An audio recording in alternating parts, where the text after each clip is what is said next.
Mike, Tiger Woods is back at the Masters. We had some big events this week. McNabb traded, NCAA tournament. This is also a big one. Press conference again. I'm tired of these press conferences. But this one, people are telling me I'm reading, is a little bit more unique because all the media was there.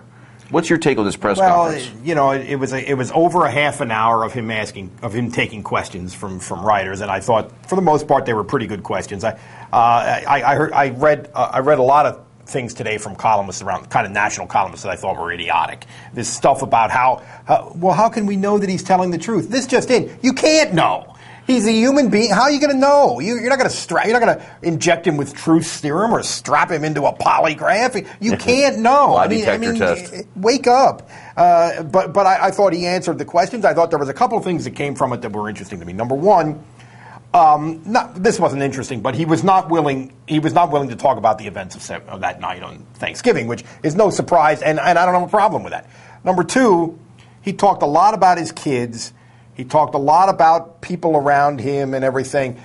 Did not have much to say about his wife. I think that clearly is a situation that is still very, very tough and raw, and there's a lot of anger there. And the situation with his wife is I think, very, very fluid, and that came through. And then the other thing is that he revealed that he tore his Achilles tendon once he started working out after the rehab for the knee thing was over.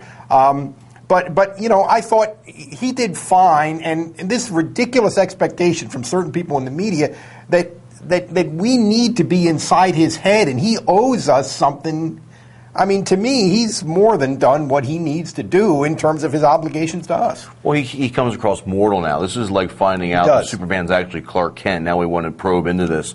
You know, he comes across mortal, and I'm sorry to interrupt you, Starkey, but I do want to make a point here. He comes across mortal, and he talked a lot yesterday about how, you know, people have urged him to be less angry and gruff and sort of out of the spirit of the game on the sport. He said, I'm going to lighten up. I'm going to lighten up in that way, but that means I'm also going to be less exuberant. I'm going to be calmer. I'm going to be less emotional. It's going to be different, and it'll be interesting to see if he can be different and still have the incredible competitive edge that has always made him so phenomenally good at what he does. I do agree that the media doesn't owe the media anything. This is not even a steroid situation where you could say, did they ask A-Rod that? Well, is he really telling us the truth? Yeah. Did they ask Manny Ramirez that? Did he really tell the truth? Nobody thought he was anyhow. Yeah. This was a guy who had some infidelity. Not some, I'm not trying to make this lighthearted, but this guy had a marital situation. This was not that he cheated the game or cheated us.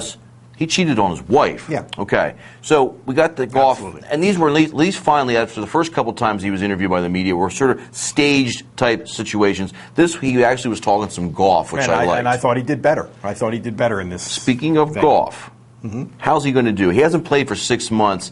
People have him listed as the favorite. This guy hasn't played for 6 months. Well, who's the favorite for this thing? I think people who don't really understand golf or don't really follow it sort of think that Tiger just wins all the time. And people think he wins the Masters every year. Well, he hasn't. He was Superman. He hasn't won the Masters since 2005, and they kind of have changed the golf course since then. He's had 2 rounds in the 60s at the Masters since 2005.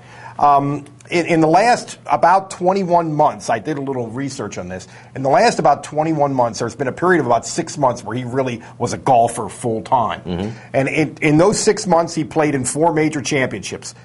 Finished 6th in one of them, it wasn't really a factor. Finished 6th in the other, in the U.S. Open, wasn't really a factor. Missed the cut in the British Open. And then in the PGA last year, he had a chance going down the stretch with Y.E. Yang and failed to execute in some situations where he has absolutely never failed to execute in the past. Plus which, he played a practice round yesterday. They interviewed Fred Couples, and you know it was a typical Fred Couples sort of rambling, smiling. Yeah, it was great to see him. It was fun. We had a great day, Bob. And then it got down to he really wasn't that sharp. His golf really wasn't that sharp. It's insane to say that he's the favorite. He's a human being, folks. I think it's bizarre that this is the first tournament that he's going to play in this year. And I'm not saying that he can't do it, because this guy has astounded me more than any other athlete ever. But to predict that he's going to win this tournament is goofy to me. He needs to come out with a cape on and just be Superman and get it over with. There you go.